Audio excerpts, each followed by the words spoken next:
Barrister Anisuzzaman, আমি vice president Bangladesh rugby federation. Bangladesh rugby federation এর সার্বিক ব্যবস্থাপনায় এবং ক্রিস্টাল ইন্স্যুরেন্স পিএলসি এর পৃষ্ঠপোষকতায় রাজধানীর পল্টন ময়দান মাঠে আগামী 16 ও 17 মে অনুষ্ঠিত হতে যাচ্ছে ক্রিস্টাল ইন্স্যুরেন্স জাতীয় club cup sevens rugby championship পুরুষ 2025। এ উপলক্ষে আজ শহীদ ক্যাপ্টেন এম মনসুর আলী জাতীয় হ্যান্ডবল স্টেডিয়ামে আয়োজিত এক সংবাদ সম্মেলনে প্রতিযোগিতা সম্পর্কে বিস্তারিত জানান বাংলাদেশ রাগবি ফেডারেশনের সভাপতি আব্দুল্লাহ আল জাহি স্বপন।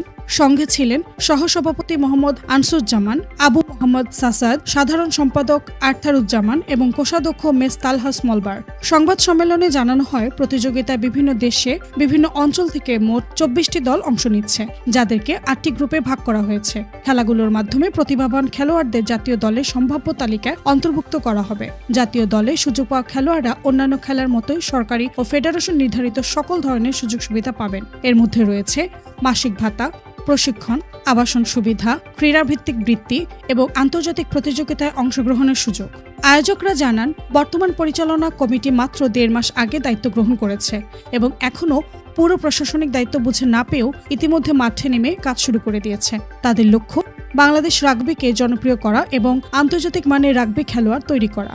গ্রুপ ভিত্তিক অংশগ্রহণকারী দলগুলো হলো: A group Chhatak Narail fighter SR, B group Shariatpur Rangpurian সাথীরা, C group glorious Kurigram Dinajpur modern, D group SHA Madartek Faridpur পদ্মার পাড়, ই গ্রুপ রহমান 1 জয়পুরহাট তরুণ নারায়ণগঞ্জ।